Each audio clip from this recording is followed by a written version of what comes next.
Assalamualaikum warahmatullahi wabarakatuh. Kami perwakilan dari kelompok 1 ingin mempresentasikan materi yang telah diberikan, yaitu ciri-ciri filsafat. Untuk anggota kelompoknya, 1. Agatha Putra Yudo Purnomo, 2. Sapna Hoiriroh, 3. Saya sendiri, Julian Budi Muryanto, dan keempat, Diva Yuanisa Nurbilian. Filsafat. Kemajuan Islam di era pertengahan tidak saja mewarisi pengetahuan Yunani dan Romawi, tetapi telah memodifikasi dan menyempurnakan pengetahuan sebelumnya. Peradaban Yunani, Romawi, dan Persia jelas menyumbangkan pengetahuan yang sangat berharga bagi seluruh dunia, terutama filsafat. Masyarakat dunia harus mulai sadar bahwa tidak hanya filsafat Yunani dan Romawi yang mendunia, tetapi filsafat India, filsafat Cina, filsafat Islam, dan filsafat Barat juga tidak kalah pamornya.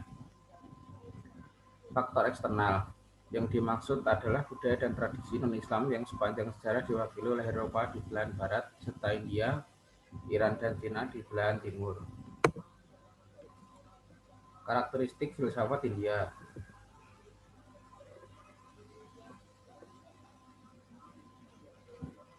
Filsafat India mulai ada sejak bangsa Arya masuk ke daratan India dari utara yang sebelumnya telah dihuni oleh bangsa Dravida sekitar 1500 tahun sebelum Masehi. Filsafat India mengusung keyakinan akan kesatuan fundamental antara alam dengan manusia. Dengan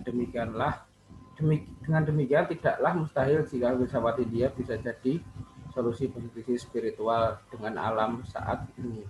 Banyak catatan sejarah yang hilang serta kurangnya tokoh India zaman dulu yang kurang menuliskan kisahnya menjadi salah satu kesulitan yang dihadapi pengkaji filsafat India. Cukup banyak kesalahpahaman terjadi dalam memandang filsafat India. Perkembangan filsafat India mengalami pembabakan selama 5 periode, di antara lain 1. Perkembangan filsafat India pada zaman Veda sekitar 2000 sampai 100 tahun sebelum Masehi.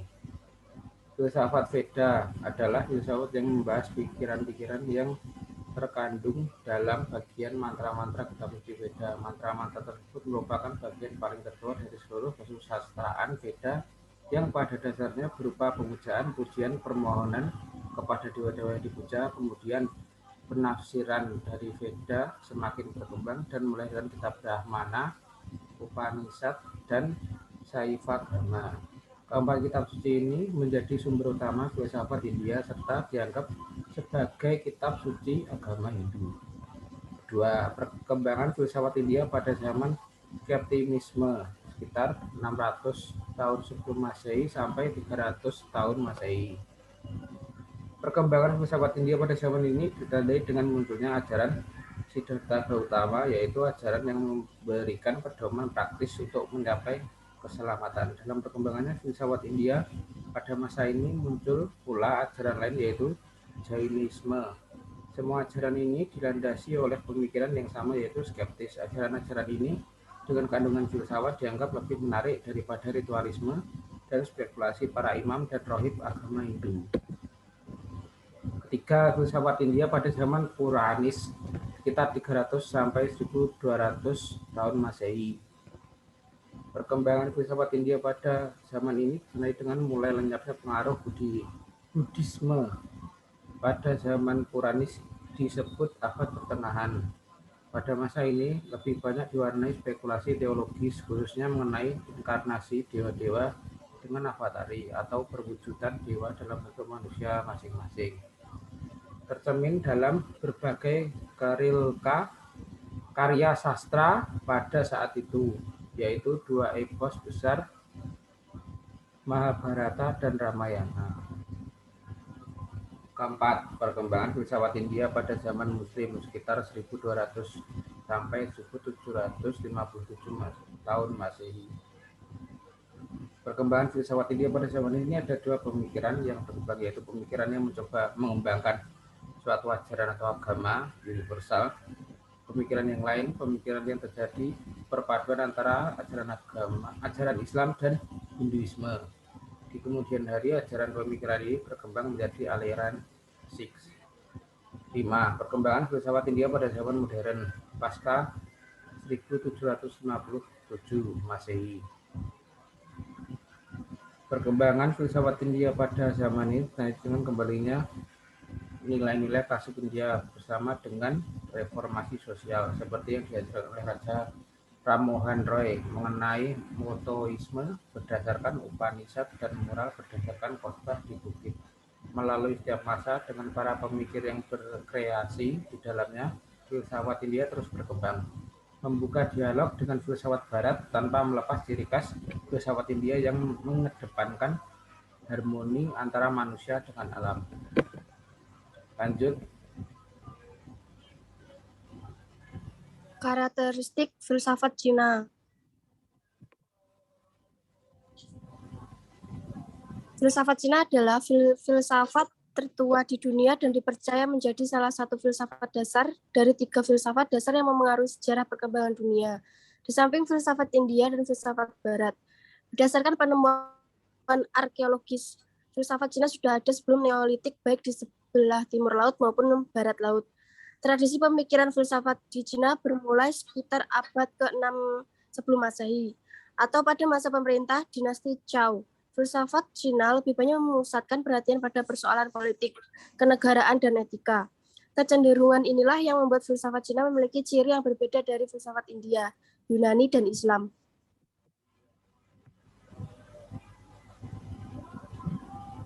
Para ahli sejarah pemikiran pengemukaan beberapa karakteristik filsafat Cina antara lain yaitu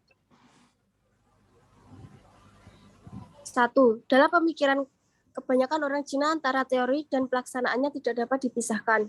2. Filsafat Cina adalah filsafat tertua di dunia dan dipercaya menjadi salah satu filsafat dasar dari 3 filsafat dasar yang memengaruhi sejarah perkembangan dunia.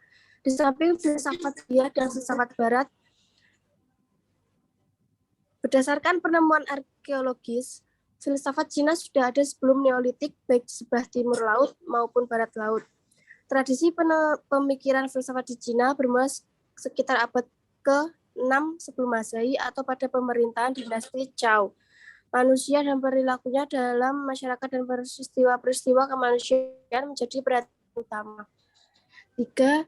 Dalam pemikiran filosofi Cina dan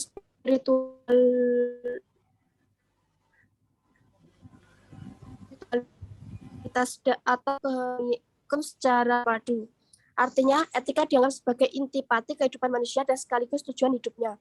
Di hal ini, konsep kerohanian diungkapkan melalui perkembangan jiwa seorang. Etika spiritualitas seorang melalui norma dan etikanya dalam kehidupan sosial, kenegaraan, dan politik. Sedangkan untuk etika dan kehidupan sosial adalah kesalehan dan kearifannya.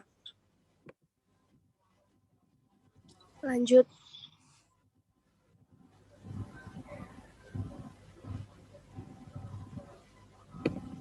Empat. Terus. Meskipun menekankan pada persoalan manusia sebagai makhluk sosial, persoalan yang bersangkut paut dengan pribadi atau individu tidak dikesampingkan. Artinya kesetaraan, persamaan, dan kesederajatan manusia dapat perhatian besar. 5. Mengajarkan sikap optimis dan demokratis. Artinya bahwa manusia dapat mengatasi persoalan-persoalan hidupnya dengan menata dirinya melalui berbagai kebijakan praktis serta mengerti kemanusiaan.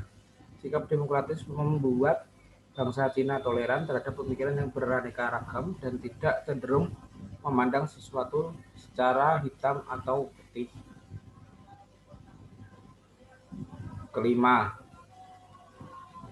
Keenam, agama dipandang tidak terlalu penting dibanding kebijakan berfilsafat. Artinya masyarakat dianjurkan mengurangi pemborosan dalam penyelenggaraan upacara keagamaan atau penghormatan pada leluhur. 7.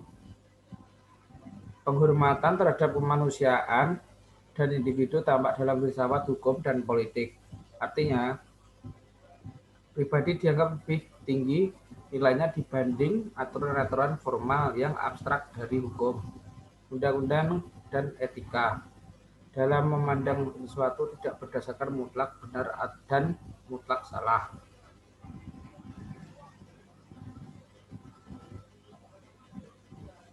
Delapan, dilihat dari sudut pandang intelektual, para filosof Cina berhasil membangun etos masyarakat Cina seperti mencintai, belajar, dan mendorong orang yang gemar melakukan penelitian mendalam atas segala sesuatu yang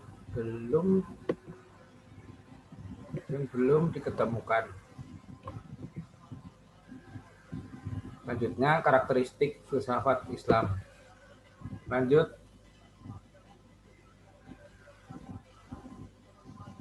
Tampilnya filsafat karya pemikiran merupakan hasil interaksi agama Islam dengan faktor ekstrim. Kemajuan Islam di era pertengahan tidak saja mewarisi pengetahuan Yunani dan Romawi, akan tetapi telah dimodifikasi dan menyempurnakan pengetahuan sebelumnya. Selain mengadopsi kekayaan pengetahuan, mereka juga melahirkan teori dan pemikiran orisinil yang sama sekali baru. Peradaban Yunani, Persia, dan Romawi jelas menyumbangkan peradaban yang sangat berharga bagi Islam. Pusat urat syarafnya berada di akademi terbesar pada masa itu, yaitu Akademi Jundishapur dan Persia di bagian tenggara. Bahkan bukan itu saja, setelah lahirnya Islam dan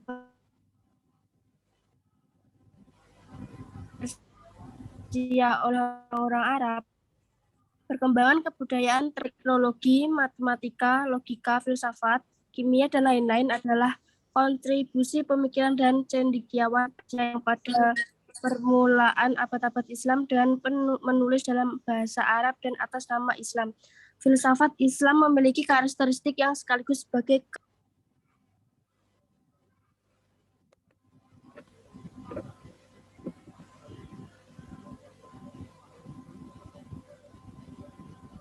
Tiga karakteristik yang dapat pemakalah kemukakan. Pertama, peripatetisme, yaitu masyaiyah. Yang kedua, iluminasi, yaitu isrohiyah. Yang ketiga, teosofi traseden, yaitu al-hikmah muta'aliyah. Yang pertama, yaitu peripatetisme adalah paham kelanjutan dari pengaruh ide-ide Aristoteles yang bersifat deskriptif demonstrasional. Corak dari Aristoteles yaitu suatu paham yang cenderung bersifat material.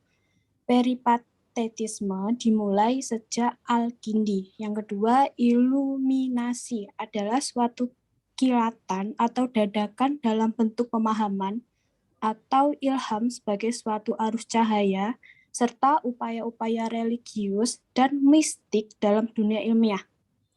Artinya, sebuah kebenaran dapat diukur dengan pengalaman intuitif yang kemudian diverifikasikan secara logis dan rasional.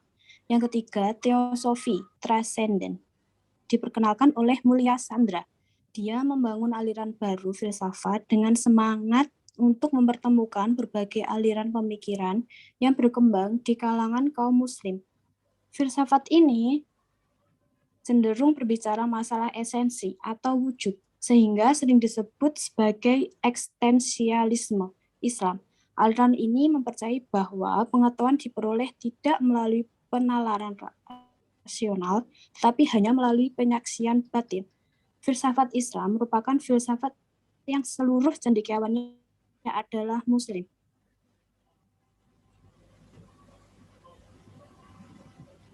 Ada sejumlah perbedaan besar antara filsafat Islam dengan filsafat lain, yaitu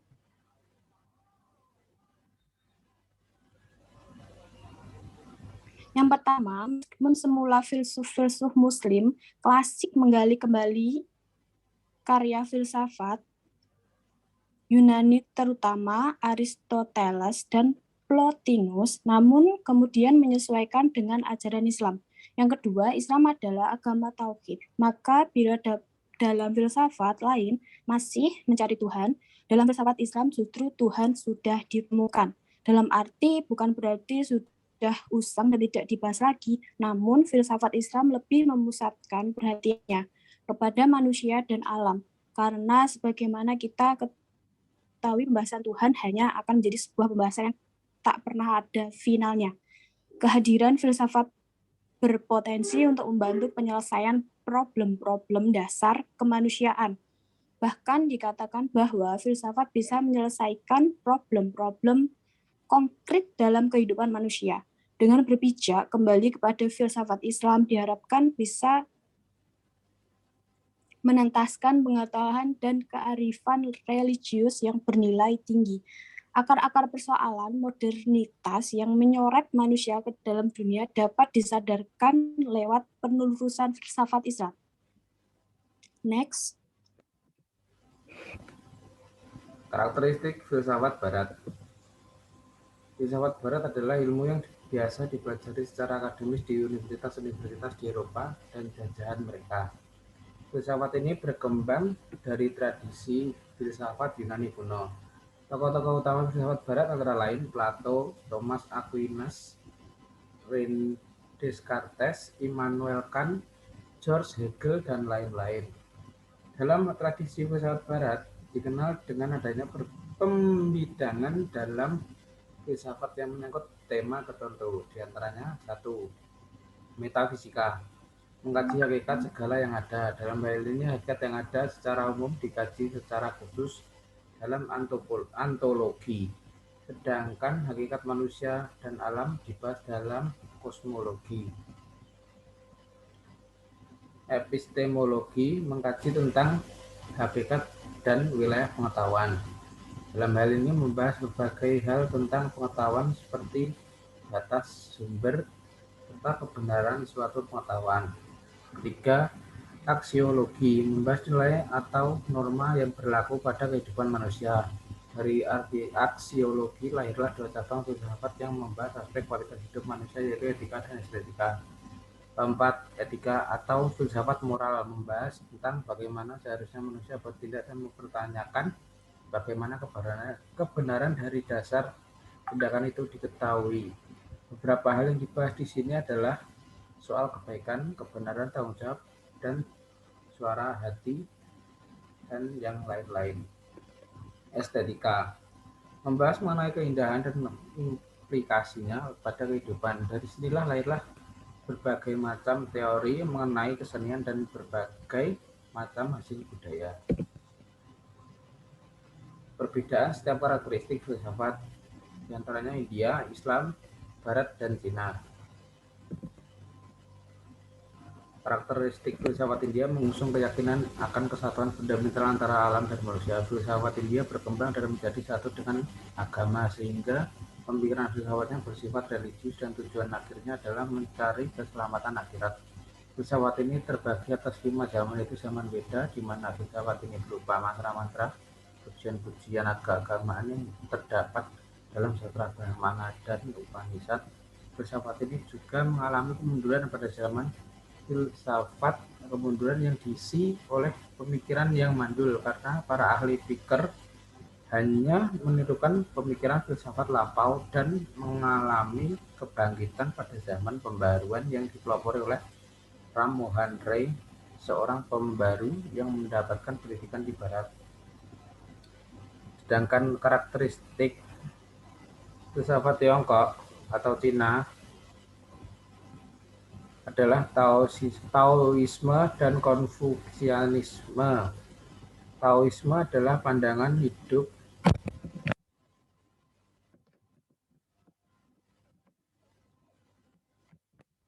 yang menitik beratkan pada hal yang sifatnya naturalistik yang berada dalam diri manusia. Sementara itu Konfusianisme adalah salah satu pandangan hidup yang menitik beratkan pada organisasi sosial dan menekankan kepada tanggung jawab manusia terhadap masyarakat. Karakteristik filsafat Islam berbeda dengan karakteristik filsafat India ataupun filsafat Cina.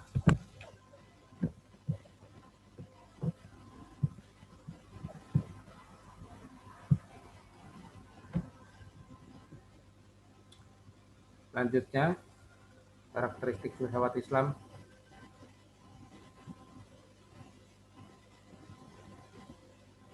Lanjut. Karakteristik filsafat Islam sebagai filsafat yang mempunyai keunikan tersendiri. Setidaknya ada 3 karakteristik yang dikemukakan pemakalah antara lain peripatetisme, iluminasi, teosofi, transenden, begitu juga dengan karakteristik filsafat Barat yang berbeda dengan karakteristik filsafat India. Filsafat Cina atau filsafat Islam, pemakalah mengemukakan ada 4 periode filsafat Barat antara lain filsafat Yunani klasik, filsafat abad pertengahan, filsafat abad modern, dan filsafat kontemporer.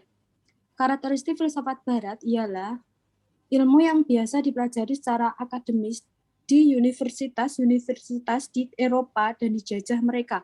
Filsafat ini berkembang dari tradisi filsafat Yunani kuno yang dibagi menjadi 4 periode, di antaranya filsafat Yunani klasik, filsafat abad pertengahan, filsafat abad modern, dan filsafat kontemporer.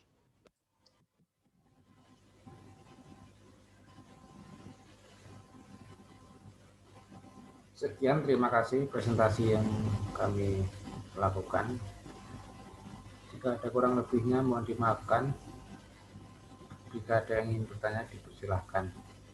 Sekian, terima kasih. Wassalamualaikum warahmatullahi wabarakatuh. Waalaikumsalam warahmatullahi wabarakatuh.